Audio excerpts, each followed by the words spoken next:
Welcome to The Right Angle with Ryabko and Tucker. I'm your award-winning host, Cassie Ryabko, and Brandon Tucker is behind the camera today. We are going to focus on our episode today on the most reputable places to find nutritional information. Have you ever found that it's very difficult to find information on food that's one day good for you, the next day bad for you, or something that you thought was bad for you but now prevents cancer? And it's best understood through example as the science of those crazy, wacky newspaper headlines. And these are just some of the examples. These are from the Daily Mail. Every country in the world has a newspaper like this. It has this kind of bizarre ongoing philosophical project of dividing all the inanimate objects in the world, really, into the ones that either cause or prevent cancer.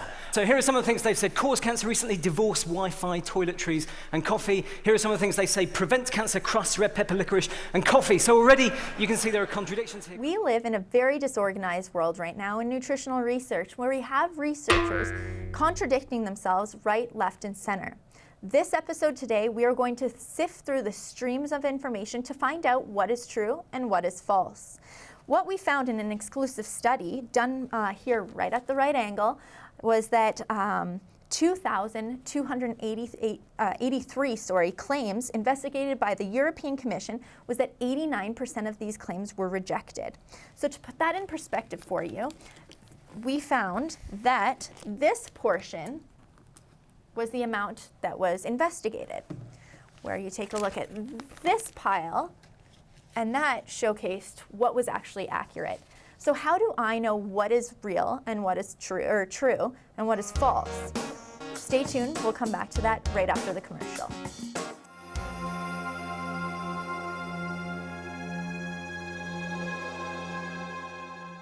Welcome back to The Right Angle.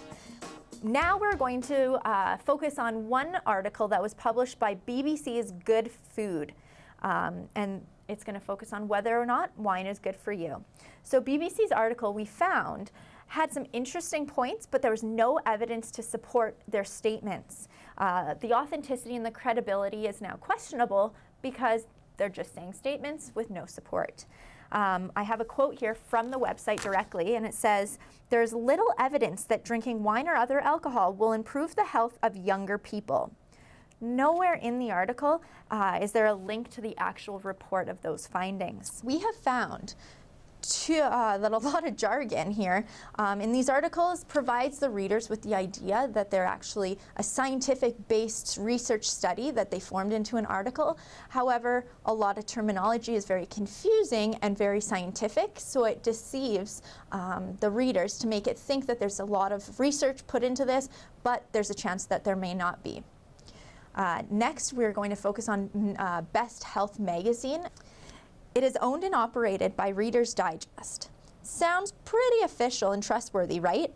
Yet, when we went through an article on their website called "Is Chocolate Healthy?" we found that it only provided 3 links to the 10 studies mentioned, and 2 of those 3 links led to this screen. But hey, maybe that was an isolated incident. But now that we've uncovered this massive amount of poor nutritional information that's been reported out there, we want to talk about something different today.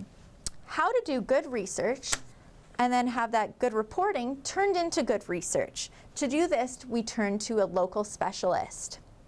After learning these guys weren't available.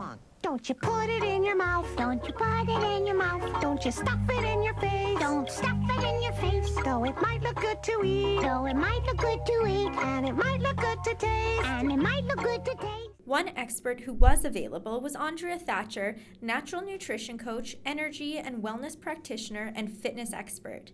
She had a few key points to add on wine and chocolate. Having a glass of wine with friends serves our social being, and that means it's excruciatingly healthy.